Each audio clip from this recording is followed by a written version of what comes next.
The massive chamber fell silent as Ambassador Velrix pressed the transmission key. Her 6 arms trembled as she looked at the holographic display showing a small blue planet far from the galactic center. The world appeared beautiful from space, with swirling white clouds and vast blue oceans. But the data readings told a different story. This planet, called Earth, was classified as a Class 12 death world. Velrix had never seen a Class 12 before. Most civilized species came from Class 1, or Class 2 worlds where life was gentle and safe. Even Class 4 worlds were considered dangerous. But Class 12 meant a planet so hostile that nothing should be able to survive there, let alone develop intelligence. The other council members watched nervously as the transmission beam shot across the galaxy toward Earth. They had tried everything else. 17 civilizations had already fallen to the Devourers. Their combined fleets were no match for the ancient enemy that had returned from the void between galaxies. Commander Thane stood on the bridge of the exploration vessel Meridian's Edge, studying the incoming message. The alien transmission was crude by human standards, but the desperation in it was clear. The message showed images of destroyed worlds, burned cities, and fleeing populations. The aliens called themselves the Galactic Council, and they were begging for help. Thane read the tactical data with growing interest. The enemy they called Devourers had appeared suddenly 3 months ago. They attacked without warning, consumed everything in their path, and left nothing behind but empty space. No negotiations, no demands, just total destruction. What caught Thane's attention was how the Devourers fought. They used overwhelming numbers and weapons that drained energy from enemy ships, but their tactics were simple and direct. They relied on fear and shock rather than strategy. To Thane, they seemed more like animals than warriors. Captain Rivera received the report in her office on Luna Station. As Earth's chief negotiator for alien affairs, she had been preparing for first contact for years. But she never expected it to come in the form of a plea for military aid. Rivera studied the alien data carefully. The Galactic Council controlled thousands of star systems and had billions of citizens. Their technology was advanced, their cities beautiful, their cultures peaceful. They had not fought a real war in over 500 years. That was their problem, Rivera realized. These aliens had grown soft. They had forgotten how to fight, how to kill, how to survive against a real threat. They were like sheep calling for help against wolves. The offer they made was generous. Advanced technology, star, charts, trade agreements, even entire star systems if humanity would help them. But Rivera knew they were offering these things because they had no idea what humans were really capable of. Dr. Hayes worked in the xenobiology lab, examining the few devourer remains the aliens had managed to recover. What she found made her blood run cold. The creatures were not just predators. They were farmers. The devourer bodies showed signs of genetic modification spanning millions of years. They had been systematically improving themselves, taking the best traits from every species they conquered. But more disturbing was evidence that they had been doing this for a very long time. Hayes found genetic markers from dozens of extinct species woven into devourer DNA. Species that had vanished from the galaxy long before current civilizations arose. The devourers had not just returned from hiding. They had been actively managing the galaxy, allowing certain species to develop while destroying others. The current galactic civilization was not natural. It was cultivated. The Devourers had been breeding the galaxy like a garden, and now it was time for harvest. Rivera made her decision quickly. Earth would respond to the alien plea, but not in the way the Council expected. She activated the emergency protocols that had been in place since the discovery of the ancient battlefield. In the outer solar system 50 years ago, the response transmission was brief and direct. Message received. Fleet deployment authorized. Prepare for human intervention. As the message raced toward the galactic center, massive construction yards throughout the solar system began to stir. Hidden among the asteroids and moons, enormous facilities that had been dormant for decades suddenly came to life. Admiral Kane watched from his command center as the yards activated. Thousands of ships that had been built in secret began powering up their systems, ships designed with technology that no current galactic civilization possessed. Ships built for a war that everyone hoped would never come. The alien transmission changed everything. For 50 years, humanity had been preparing for the return of whatever force had fought the great battle they discovered in the Kuiper Belt. The evidence suggested an ancient war between two advanced civilizations, with one side completely wiped out. Humanity had studied the wreckage carefully, reverse engineering weapons and technologies far beyond what Earth could produce naturally. They learned about energy shields, faster-than-light travel, and weapons that could crack planets. But more importantly, they learned about the mindset needed to use such weapons. Kane looked at the tactical displays showing Earth's hidden fleet. 3,000 ships of various sizes, all equipped with hybrid human-alien technology. The aliens who sent the plea had no idea what they had awakened.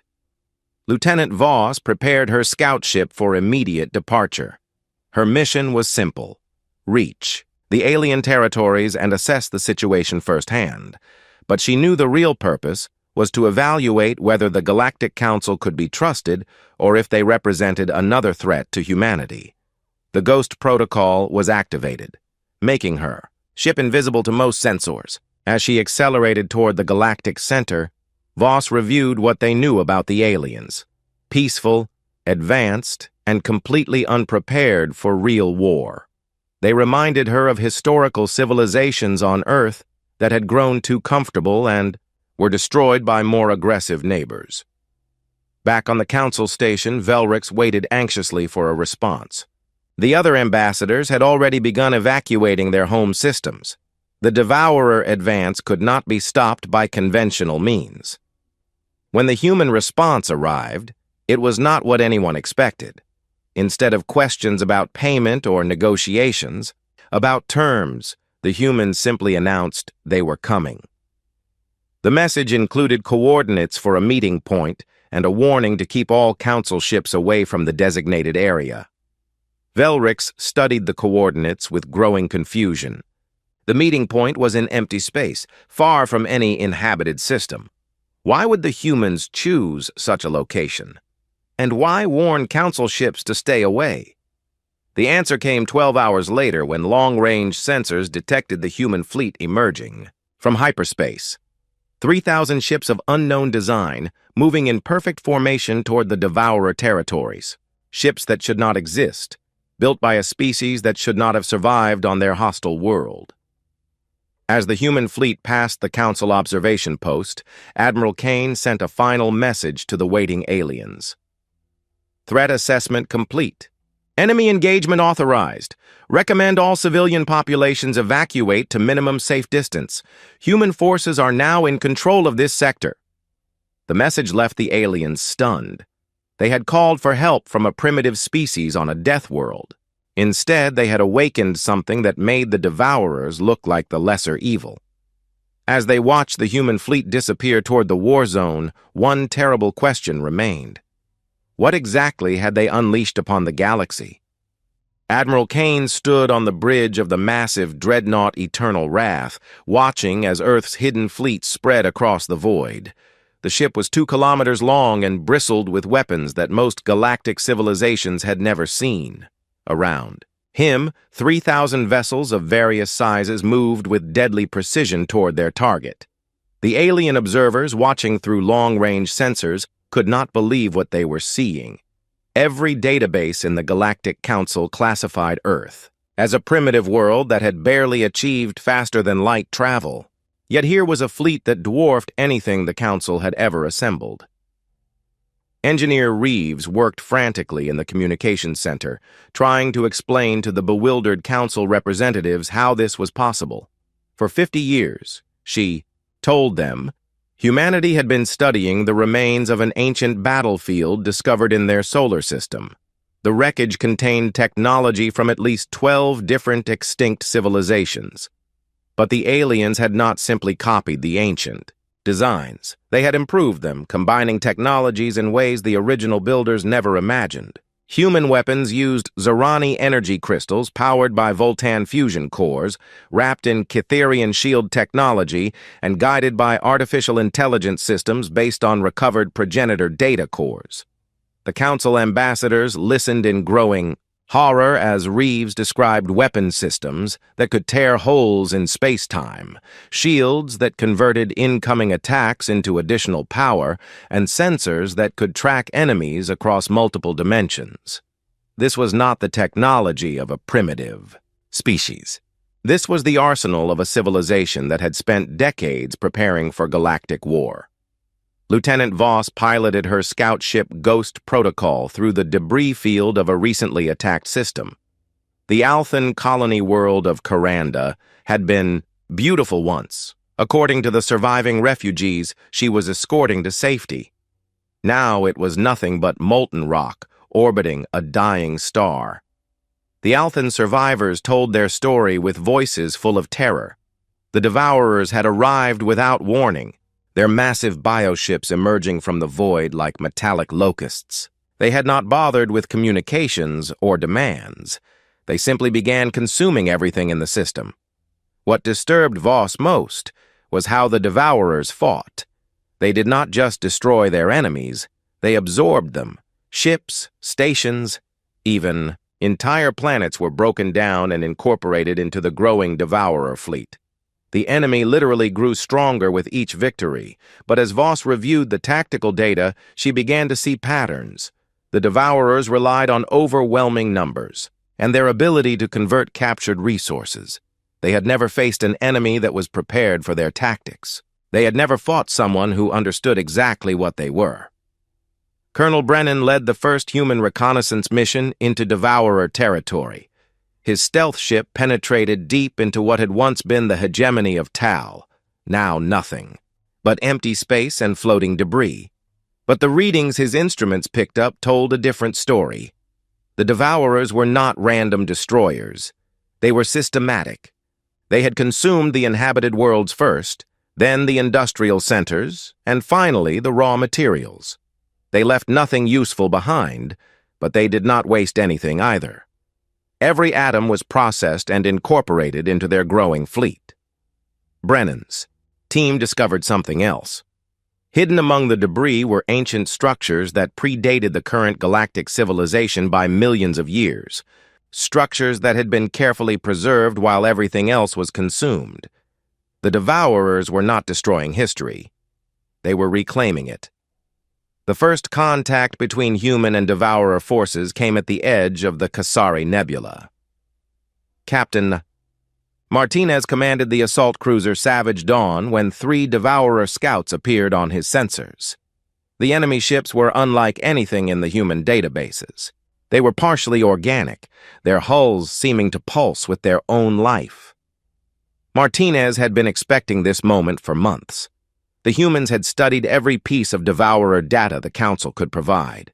They knew the enemy's strengths and weaknesses. More importantly, they knew that the Devourers had never encountered weapons like those carried by human ships. The battle lasted exactly 4 minutes. The Devourer ships attacked with energy-draining weapons that should have left. Human vessels helpless. Instead, the weapons fed additional power into human shield systems. The aliens tried to overwhelm human defenses with swarm tactics, only to discover that human point defense systems had been designed to handle threats much faster and more numerous than anything they could deploy. When the smoke cleared, 2 Devourer ships were destroyed and 1 was disabled. But more importantly, the surviving enemy vessel had transmitted everything it witnessed back to the main Devourer fleet. For the first time in millions of years, the Devourers had encountered something they did not understand. Dr. Patel examined the captured Devourer technology in her mobile laboratory. What she found defied every assumption the galactic community had made about the enemy. The Devourer ships were not built. They were grown. Each vessel was a living organism that had been genetically modified to serve as a weapon of war. But the modifications went deeper than anyone had suspected. The Devourer bioships contained genetic material from hundreds of different species. Every race they had conquered contributed something to their evolution. They were not just destroyers, they were collectors, gathering the best traits from across the galaxy and incorporating them into their own biology.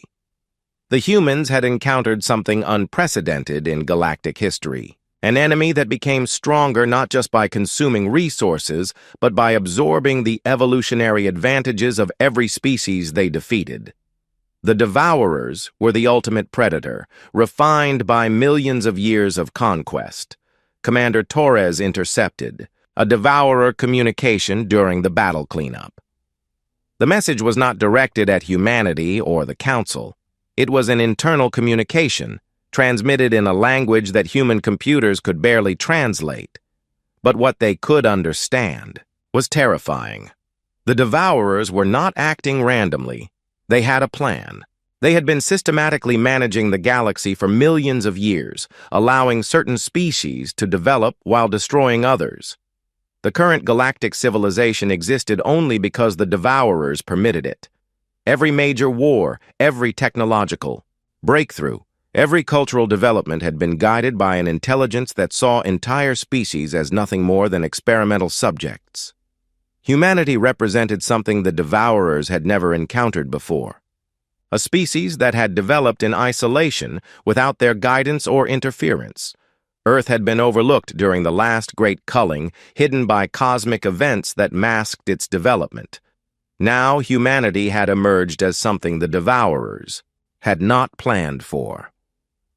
As the human fleet moved deeper into enemy territory, Admiral Kane received reports that changed everything. The Devourers were not just reacting to human intervention, they were adapting.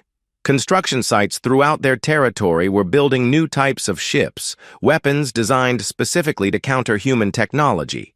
The enemy had identified humanity as an existential threat to their carefully managed galactic ecosystem. They were preparing to do something they had not done in over 1,000,000 years. They were going to fight a real war, not just another harvest of helpless prey. Kane looked at the tactical displays showing Devourer territory, hundreds of star systems. Under their control, billions of captured beings providing resources and genetic material and an industrial capacity that dwarfed anything the current galaxy could produce. Humanity was outnumbered 1,000 to 1. But as he studied the enemy dispositions, Kane smiled grimly. The Devourers had made one critical error. They assumed that superior numbers and resources would guarantee victory. They had never fought. An enemy that had been forged in the crucible of a death world, where survival meant being smarter, faster, and more ruthless than everything trying to kill you. The war for the galaxy was about to begin, and for the first time in cosmic history, the Devourers were going to learn what it meant to be prey. Captain Martinez gripped the command rail as the assault cruiser Savage Dawn shook under enemy fire. The Kasari Nebula battle had grown from a small skirmish into a full-scale engagement as more Devourer ships arrived to investigate the destruction of their scouts. What the humans discovered during this battle would change everything they thought they knew about their enemy. The Devourer main force was unlike anything the galactic databases had described. These were not the crude bioships the aliens had reported. These vessels pulsed with intelligence, their hulls shifting and adapting in real time to counter human weapons. When Martinez fired plasma torpedoes, the enemy ships grew specialized armor. When he switched to kinetic rounds, they developed deflection fields. Martinez watched in fascination as his tactical officer reported the enemy adaptations. Each Devourer ship was learning from the attacks against it, evolving its defenses during the battle. But more disturbing was how they shared information. When one ship developed a defense, all nearby vessels immediately gained the same protection. Sergeant Webb led his boarding party through the breach in a disabled Devourer vessel. The interior was a nightmare fusion of organic and mechanical systems. Walls pulsed like living tissue, while machinery that had clearly been salvaged from dozens of different civilizations hummed with alien power. But it was the crew compartments that made Webb's team recoil in horror. There were no individual devourers aboard the ship. Instead, the vessel was controlled by a distributed organism that extended throughout the hull. The crew was part of the ship itself, as much biological components as the weapons and engines. Webb's scanner readings revealed something even more disturbing. The organic material showed genetic markers from hundreds of different species. Not just DNA from conquered civilizations, but active genetic material that was being used to improve the ship's capabilities. The Devourers had not just destroyed their enemies, they had absorbed them, incorporating their biological advantages into their own evolution. Dr. Patel studied the samples Webb's team brought back with growing amazement and revulsion. The Devourer bioships were not simply alive. They were evolutionary masterpieces, combining the survival traits of every species they had ever encountered. She found genetic sequences that provided resistance to radiation, adaptation to different atmospheric compositions, and enhanced healing abilities that allowed damaged ships to repair themselves during battle. But what truly shocked Patel was the neural tissue embedded throughout the samples. The Devourer ships were not just alive. They were intelligent. Each vessel possessed the accumulated knowledge and instincts of every species that had been absorbed into its genetic matrix. They fought with the tactical knowledge of 1,000 different civilizations.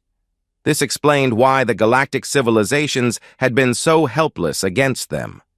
The Devourers fought with strategies learned from every war they had ever participated in, refined by millions of years of conquest. They knew every weakness, every tactical error, every cultural blind spot of their enemies because they had absorbed the minds that developed those weaknesses. Commander Torres interrogated one of the few partially separate Devourer entities they managed to capture. The creature was humanoid in basic shape, but showed clear modifications from at least 6 different species. Its enhanced musculature came from the warrior races of the hegemony, its redundant organ systems from the hardy miners of the belt colonies, and its advanced neural structure from the intellectual elites of the academic worlds. Through painful questioning, Torres learned the true scope of the Devourer strategy. They were not conquerors in any traditional sense. They were gardeners. For millions of years, they had been cultivating the galaxy like a vast biological experiment, allowing certain species to develop while eliminating others. The current galactic. Civilization existed only because the Devourers had permitted it. Every major technological advancement, every peaceful resolution to interstellar conflicts, every cultural exchange that had shaped galactic society had been subtly guided by Devourer influence. The peaceful, cooperative nature of the Council races was not natural evolution. It was selective breeding. The interrogation revealed why the Council civilizations had been so helpless. They had been deliberately bred for docility and cooperation. Their aggressive instincts had been bred out over thousands of generations. They could develop impressive technology and create beautiful art, but they could no longer fight for their survival when the time came. Torres realized with growing horror that humanity represented something the Devourers had never encountered. Earth had been missed during the last great culling cycle, hidden by the cosmic catastrophe that had scattered the ancient battlefield debris throughout the solar system. In isolation, humanity had evolved along the original path, retaining both intelligence and the killer instincts necessary for survival. The captured Devourer explained this with something resembling respect. Humanity was what the other galactic races had been before the Devourers began their cultivation project. They were apex predators who had learned to use tools and cooperate without losing their fundamental nature as survivors. Captain Rivera received Torres's report back on Earth with a mixture of satisfaction and dread. Humanity's advantages were now clear. They had retained the aggressive instincts that made them effective warriors, while developing the technology needed to fight on a galactic scale. But the enemy they faced was beyond anything they had imagined. The Devourers possessed the accumulated evolutionary advantages of thousands of species, refined by millions of years of selective absorption. They had the industrial capacity of entire galactic sectors and the tactical knowledge of every civilization they had ever consumed. They were not just ancient and powerful, they were perfect predators, evolved specifically to dominate galactic civilization. But Rivera also saw the fatal flaw in the Devourer strategy. They had spent so long cultivating prey species that they had forgotten how to fight real predators. Their tactics assumed enemies would be cooperative, predictable, and ultimately helpless. They had never faced a species that was both intelligent and genuinely dangerous. The battle in the Kasari Nebula reached its climax when the Devourers attempted their ultimate weapon. They tried to absorb genetic material from damaged human ships, expecting to gain the advantages that made humanity so effective. Instead, something unprecedented happened. Human genetic material proved to be incompatible with Devourer biology. Not only could they not absorb human traits, but the human DNA actively disrupted their carefully balanced genetic matrix. Ships that attempted to incorporate human biological material began suffering system failures as their organic components rejected the foreign genetic information.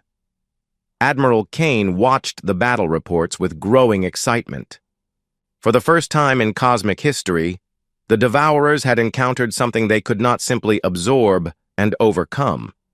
Human evolution had produced something unique in the galaxy, a species whose very biology was toxic to the Devourer collective. But the enemy response was swift and terrifying. Deep space sensors detected massive construction projects throughout Devourer territory. They were building something new, something they had never needed before. Analysis of the energy signatures suggested weapons designed not just to destroy ships or planets, but to sterilize entire star systems. The Devourers had identified humanity as an existential threat to their galactic ecosystem. They were preparing to do what they had not done since the last great culling: completely eliminate a species that threatened their dominance. But this time, they would not simply destroy the threat. They would erase it so completely that nothing like it could ever evolve again. Kane realized that the war had moved beyond simple military conflict. This was now a battle for the right of intelligence to develop naturally in the galaxy. If the Devourers succeeded in destroying humanity and the weapons they were building, no species would ever again have the chance to evolve beyond their carefully managed limitations. The stakes could not be higher. Humanity was not just fighting for their own survival or even for the current galactic civilization. They were fighting for the future of evolution itself, for the right of intelligence to develop without artificial constraints imposed by ancient predators who saw the entire galaxy as their private breeding ground. As human forces regrouped and prepared for the next phase of the war, one fact became crystal clear: there would be no negotiation, no compromise, no peaceful resolution. Either humanity would destroy the Devourer system completely, or everything that made intelligence worth having would disappear from the galaxy forever. General Morgan stood in the command center of the siege platform, Unbreakable Will, watching as human forces surrounded the Devourer stronghold system. The operation had taken weeks of careful positioning, but now every exit from the system was blocked by human ships.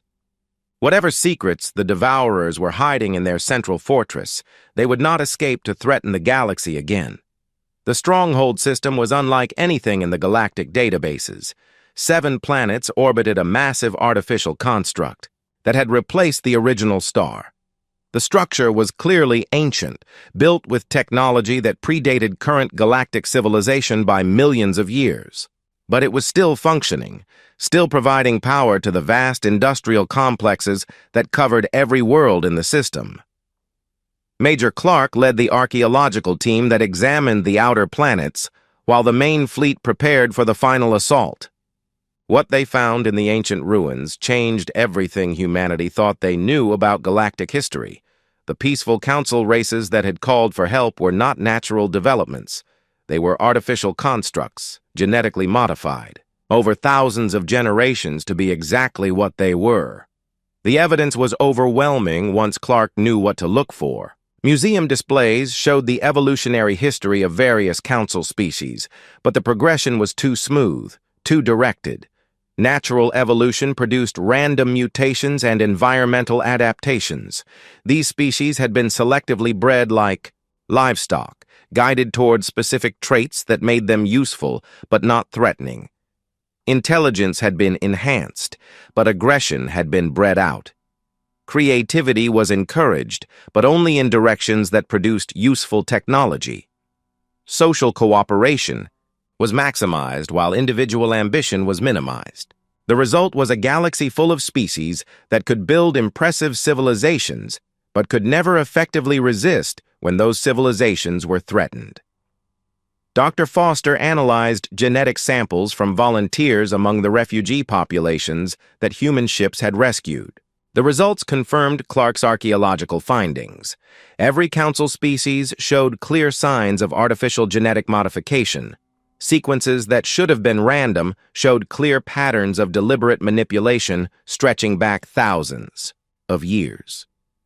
But the modifications were not crude.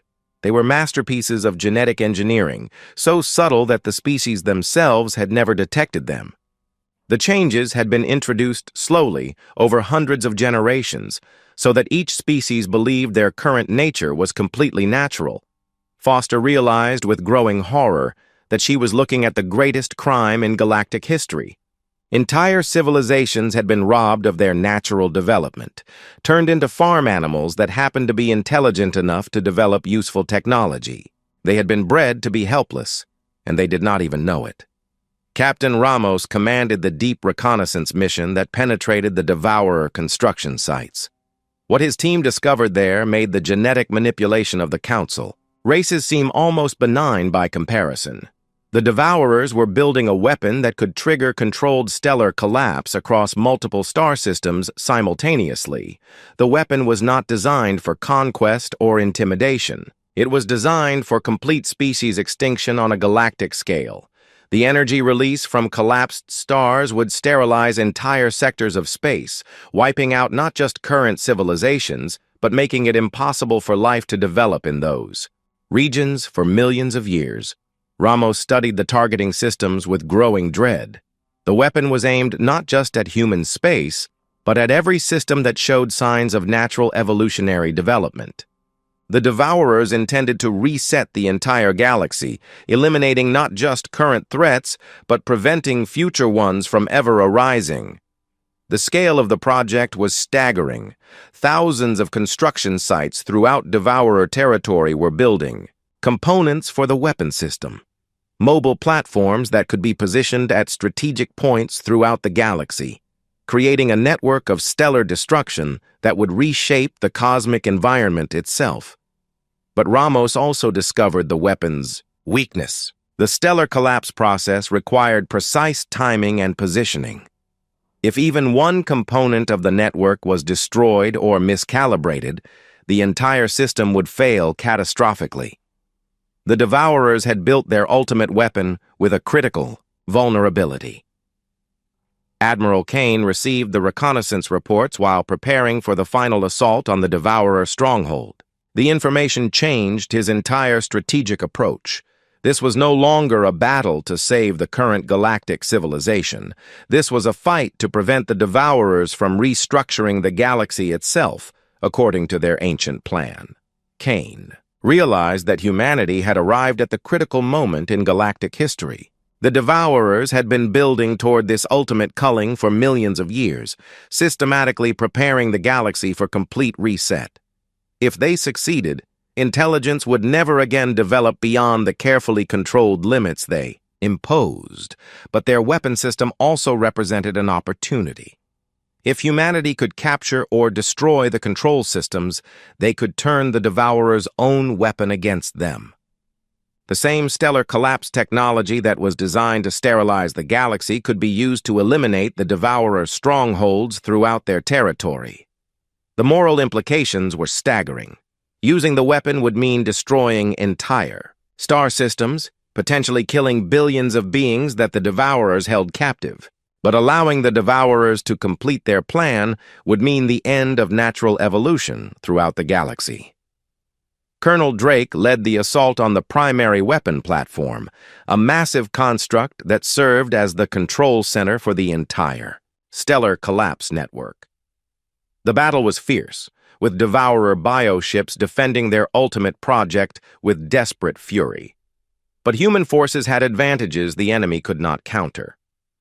Unlike the genetically modified council races, humans retained the full spectrum of survival instincts. They could be just as ruthless as the Devourers when necessary, but they could also cooperate and adapt in ways that the hive-minded enemy could not match. Human tactics were unpredictable because they were not bred for any specific purpose. Drake's team fought through the weapon platform's organic defenses, encountering Devourer entities that had been modified specifically for combat. But even these purpose-built warriors could not match humans who had evolved every survival trait through natural selection on a world that tried to kill them every day. The control center was a nightmare fusion of technology and biology, organic. Computers processed data from thousands of stellar collapse sites, while biomechanical interfaces connected directly to the Devourer hive mind. The entire system was designed to be operated by a collective intelligence that could coordinate activities across the entire galaxy simultaneously. But Drake's team had brought something the Devourers had not anticipated: human computer viruses. Programs designed not just to disrupt enemy systems, but to introduce chaos into the rigid order of the hive mind. The viruses were based on human thought patterns, random and individual in ways that collective intelligence could not process. As the viruses spread through the Devourer network, something unprecedented happened. For the first time in millions of years, individual Devourers began experiencing personal thoughts separate from the collective. The result was catastrophic system failure as the hive mind struggled to cope with concepts like individual desire and personal fear. The stellar collapse weapon began firing randomly as its control systems failed. Instead of the carefully coordinated galactic reset the Devourers had planned, stars throughout their territory began collapsing without warning. The weapon that was supposed to ensure their dominance was destroying their own civilization. General Morgan watched from the siege platform as the Devourer stronghold system began to tear itself apart. The artificial star that powered their fortress was becoming unstable as its control systems failed. The industrial complexes on the surrounding planets were shutting down as the biomechanical infrastructure could no longer coordinate their activities. But Morgan also detected something else in the chaos. Not all Devourers were being destroyed by the system failures. Some were adapting, learning to function as individuals rather than components of the collective. They were evolving beyond their original programming, becoming something new and potentially dangerous. The war was ending, but its aftermath would be even more challenging than the conflict itself. Humanity had broken the system that had controlled galactic civilization for millions of years. Now they would have to decide what kind of galaxy would replace it, and whether the surviving Devourers could become allies rather than enemies. As the ancient stronghold collapsed into its dying star, Morgan reflected on what humanity had accomplished. They had not just won a war, they had freed the entire galaxy from a system of control so subtle that its victims had never even known they were enslaved. The question now was whether freedom would prove to be worth the terrible price that had been paid for it. Admiral Cross watched from the bridge of the battleship Undying Storm as Earth itself transformed before his eyes. The planet that had seemed so peaceful from space was revealing its true nature. Massive weapon platforms rose from ocean floors, mountain ranges split open to reveal hidden missile silos, and orbital defense stations that had been disguised as space debris powered up for the first time in decades. The Devourer superweapon was charging for its final strike at humanity's homeworld. Long-range sensors showed the massive construct, drawing power from collapsed stars throughout their territory, building energy for an attack that could sterilize Earth's entire solar system. But the Devourers had made a critical error. They assumed Earth was defenseless because humans fought their wars far from home. Earth was not defenseless. Earth was a fortress. Colonel Drake led the desperate assault on the superweapon's power core, racing against time as the device built toward critical discharge. His team fought through corridors filled with the life essence of billions of absorbed beings, the accumulated consciousness of every species the Devourers had ever consumed. The weapon was not just powered by stellar energy. It was powered by the souls of the dead. Drake's mission was not just military. It was a rescue operation on a scale never before attempted. The quantum resonance devices his team carried could potentially free the absorbed consciousnesses, returning them to individual existence. But the process was dangerous and had never been tested on such a massive scale. As the team penetrated deeper into the weapon, they encountered something unexpected. Not all the absorbed beings wanted to be rescued. Some had been part of the collective for so long that individual existence terrified them. Others had become so integrated with Devourer consciousness that they actively resisted human interference. Engineer Santos activated the quantum resonance network from Earth's command center. The devices had been built using technology reverse-engineered from the ancient battlefield, but improved with human ingenuity and desperation. The network was designed to introduce chaos into the Devourer hive mind on a galactic scale. The effect was immediate and devastating. Across Devourer territory, individual units began experiencing personal consciousness for the first time in eons. The collective that had operated as a single entity for millions of years suddenly found itself dealing with billions of separate thoughts, desires, and fears. Some Devourers embraced their newfound individuality, breaking free from the collective and beginning to question the purpose of their existence. Others fought desperately to maintain the hive connection, terrified of being alone with their own thoughts. The result was civil war within the Devourer ranks as different factions struggled for control of their shared destiny. Captain Rivera negotiated with the newly individualized Devourers from her command ship at the edge of the battle zone. Some of them retained enough of their original collective knowledge to understand what they had become. They were not evil by nature. They were tools, created by an even more ancient civilization to serve as galactic management systems. The original builders had been destroyed by their own creation millions of years ago, but the Devourers had continued following their programming. They had been cultivating the galaxy not out of malice, but because that was what they were designed to do. Now, with individual consciousness, they could choose their own purpose for the first time. The final battle took place across multiple dimensions as both sides deployed reality warping technologies. Human ships equipped with dimensional phase cannons fought Devourer bio-vessels that could exist in several realities simultaneously. The conflict stretched the laws of physics to their breaking point as weapons that could unmake matter itself were fired across impossible distances. But humanity had one advantage the Devourers could not match. While the enemy fought with the accumulated knowledge of absorbed civilizations, humans fought with the chaotic creativity that came from surviving on a death world. Their tactics were unpredictable because they were not based on any predetermined strategy. They were based on the fundamental human ability to adapt and overcome any threat. The superweapon reached critical charge as Drake's team fought through the final defenses. The absorbed consciousnesses within the device were in chaos, some helping the humans while others tried to stop them. The quantum resonance field was tearing apart the careful integration that had taken millennia to achieve. Drake made the final connection just as the weapon began to fire. Instead of directing its energy at Earth, The quantum field redirected the discharge back through the Devourer network. Every stellar collapse site throughout their territory received a massive feedback pulse that destabilized their artificial control systems. The result was spectacular and terrible. Across Devourer space, artificially maintained star systems began, returning to their natural states. Some collapsed completely, while others exploded in supernovas that lit up entire sectors.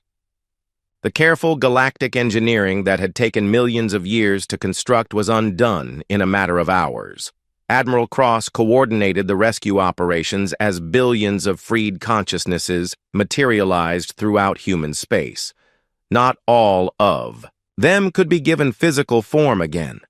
Many had been absorbed so long ago that their original species were extinct, but they could exist as digital beings, sharing their knowledge and perspectives with the new galactic order. The freed beings brought with them the accumulated history of the galaxy, stories of civilizations that had been forgotten for millions of years, technologies that had been lost when their creators were absorbed, and most importantly, the true story of how the current galactic order had been artificially created. Some of the individualized Devourers chose to join humanity in rebuilding galactic civilization. They retained much of their enhanced capabilities, but now used them to create rather than control. Others chose isolation, seeking to understand what it meant to exist as individuals after eons as part of a collective, but not all Devourers accepted their new existence. A significant faction fought to restore the collective, viewing individual consciousness as a disease that needed to be cured. These holdouts retreated to the furthest reaches of their territory, where they continued to operate as a reduced but still dangerous hive mind. Captain Rivera found herself dealing with the most complex negotiation in galactic history. The surviving council races needed to decide whether they wanted to remain as they were or undergo genetic therapy to restore their natural evolutionary potential. The process would be dangerous and irreversible, but it would free them from millions of years of artificial modification. Some species chose to remain unchanged, preferring the safety and cooperation they had known for generations. Others embraced the opportunity to rediscover their ancestral nature, accepting the risks that came with natural aggression and ambition. The galaxy would become a more dangerous place, but it would also become genuinely free. Dr. Foster oversaw the genetic restoration programs for those species that chose change. The process was complex, requiring the removal of millennia of artificial modifications while preserving the beneficial adaptations that had allowed these civilizations to survive. It was like performing surgery on evolution itself. But the results were remarkable. Species that had been docile for thousands of years began rediscovering emotions and instincts they had forgotten they possessed. The galaxy became more chaotic as newly aggressive civilizations tested their boundaries, but it also became more creative and dynamic than it had been in millions of years. Admiral Kane established the new Galactic Defense Force, incorporating human military doctrine with technologies provided by freed Devourer allies and rescued consciousnesses. The force was designed not to control galactic civilization like the Devourers had done, but to protect the right of all species to develop, according to their own nature. The question of what to do with Devourer territory became a major diplomatic challenge. Thousands of star systems had been depopulated during the stellar collapse feedback, but many contained valuable resources and ancient technologies. Human engineers worked with reformed Devourers to stabilize the damaged systems and make them habitable again. But as the new galactic order took shape, deep space sensors detected something that chilled even veteran human commanders. Signals from beyond the galactic edge, transmitted in frequencies that matched Devourer communication protocols. The Devourers had not been the apex predators of the universe. They had been middle management in a cosmic hierarchy that humanity had just drawn the attention of. The signals were clearly intelligent, clearly hostile, and clearly much more advanced than anything the Devourers had possessed. Whatever had created the Devourers millions of years ago was still out there, and it was not pleased that its carefully maintained galactic garden had been destroyed. Admiral Cross studied the signal analysis with growing concern. The transmissions suggested a civilization that spanned multiple galaxies, with technology that made even advanced human weapons seem primitive. Humanity had won a great victory, but they had also announced their existence to enemies that made the Devourers look like children with toys. The freed galaxy would have perhaps a decade to prepare before these new enemies arrived. A decade to transform the docile council races into effective allies, to integrate reformed Devourers into the defense network, and to develop weapons that could face threats beyond anything they had yet imagined. As Rivera addressed the first free galactic assembly in millions of years, she reflected on what humanity had accomplished and what lay ahead. They had broken the chains that bound galactic civilization, but freedom came with a price. The galaxy was no longer safe, no longer controlled, no longer predictable, but it was alive in a way it had not been for eons. Species were rediscovering their potential. Civilizations were exploring possibilities that had been forbidden for millennia, and the universe was once again a place where anything could happen. The war against the Devourers was over. Humanity had won the right for intelligence to develop naturally throughout the galaxy. But as the signals from beyond grew stronger, it became clear that the real test was just beginning. Earth's children would need to prove that freedom was worth defending against enemies who saw the entire universe as their domain. The Deathworld had passed its judgment on the galaxy's ancient order. Now it would discover whether that judgment could survive the attention of powers that spanned the cosmic deep.